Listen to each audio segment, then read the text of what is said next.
Agora é com muito prazer que chamamos nossa convidada especial, a excelentíssima senadora Maria Silva, para ministrar a aula magna com uma palestra sobre saúde e meio ambiente.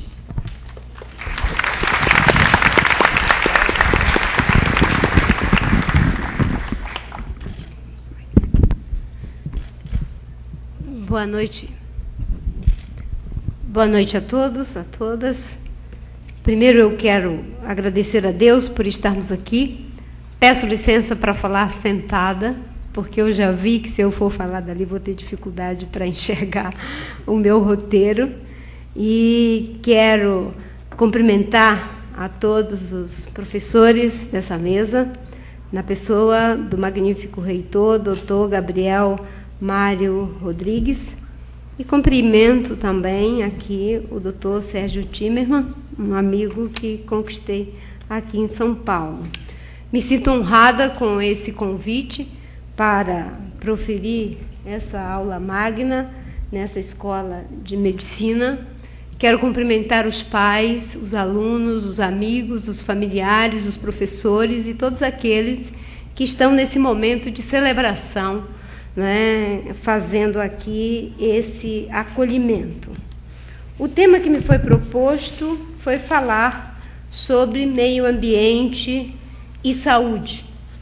Obviamente que sempre que falo, eu procuro dizer para as pessoas o lugar de onde falo. E obviamente que não vou falar aqui como alguém que tem conhecimentos de medicina, e também não vou falar como alguém que tem uma experiência acadêmica acumulada em meio ambiente.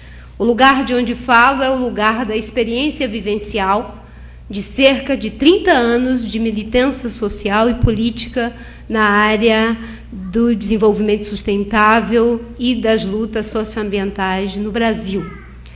Isso para que fique claro que, se porventura algum conceito aqui não esteja academicamente colocado, que possam relevar.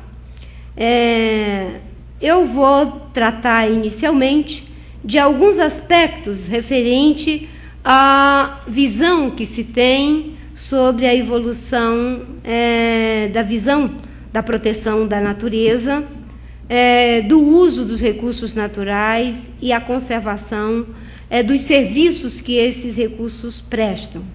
Depois, vou situar um pouco o contexto geral da crise ambiental que estamos vivendo.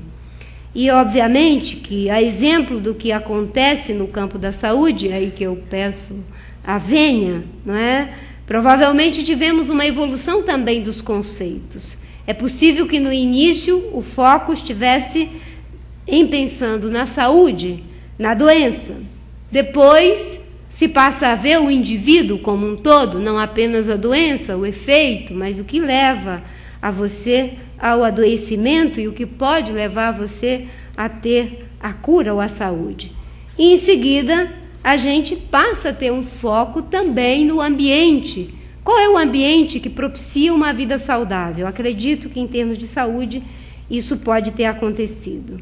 Na visão de proteção à natureza ou aos recursos naturais, nós temos claramente esse conceito. Primeiro, se partiu de uma ideia de proteção à natureza. E aí, muitas vezes, a gente ouve falar da defesa do verde pelo verde, dos ecochatos ou dos ecochiitas, não é? Mas foi fundamental que tivéssemos pessoas que, no início, fizessem essa luta em defesa da natureza.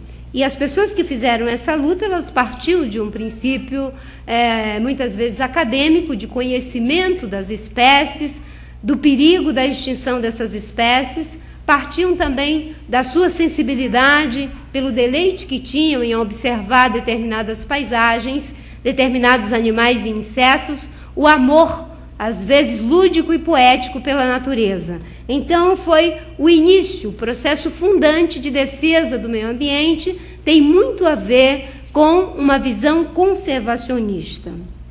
Depois, se vai para uma visão mais abrangente, que é como utilizar os recursos naturais de forma sustentável. E, atualmente, a gente combina essas três coisas: a proteção da natureza, o uso sustentável dos recursos naturais e a conservação dos serviços ambientais. A natureza presta um serviço ambiental em vários aspectos. Por exemplo, as árvores, elas prestam vários serviços que nós sequer nos damos conta deles. Um deles, a purificação do nosso ar. É uma verdadeira fonte de sequestro de carbono, não é? Para que se tenha uma árvore, ali nós precisamos de carbono. Ela armazena carbono e vai formar aquela fibra. E isso evita que lance na atmosfera. É um serviço que está sendo prestado pela natureza. Eu poderia citar outros exemplos, como, por exemplo, o microclima equilibrado e a proteção dos recursos hídricos em todo o planeta e, particularmente, no caso do Brasil. A floresta amazônica, a Mata Atlântica, o Cerrado, a Caatinga, tem uma importância fundamental na proteção dos nossos recursos hídricos e, particularmente, a Amazônia. O contexto geral de tudo isso, não é de que, da mesma forma que tivemos uma evolução no conceito, não é, de meio ambiente, de saúde, em outros aspectos, a gente vai ter também uma visão sobre a visão de progresso, de desenvolvimento. Até pouco tempo, as pessoas achavam que os recursos naturais eram infinitos, de que nós poderíamos fazer o que bem quiséssemos com esses recursos e de que não teríamos nenhum problema. Eles sempre estariam, não é, se recuperando em processo de regeneração. E descobrimos que não é assim. A Terra tem uma capacidade de suporte, os ecossistemas têm uma capacidade de suporte, e se ele não for observado, nós vamos entrar em colapso. Aliás, já estamos entrando.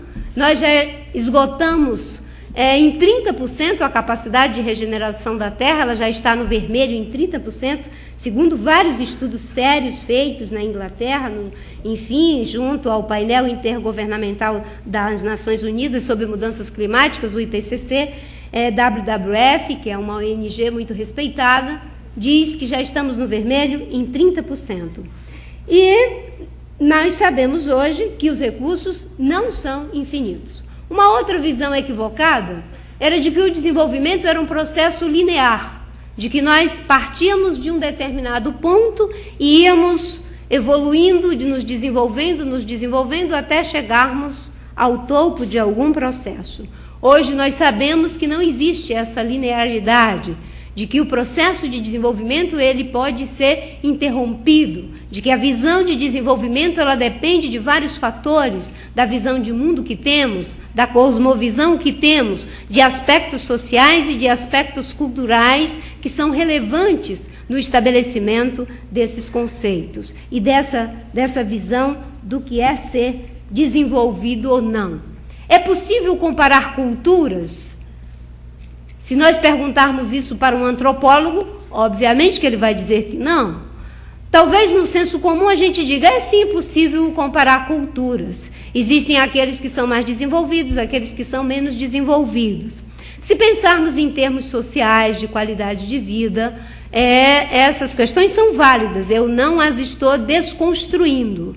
No entanto, nós podemos ver que o conceito de felicidade, de bem-estar, de vida feliz e saudável, não pode ser generalizada para todas as culturas.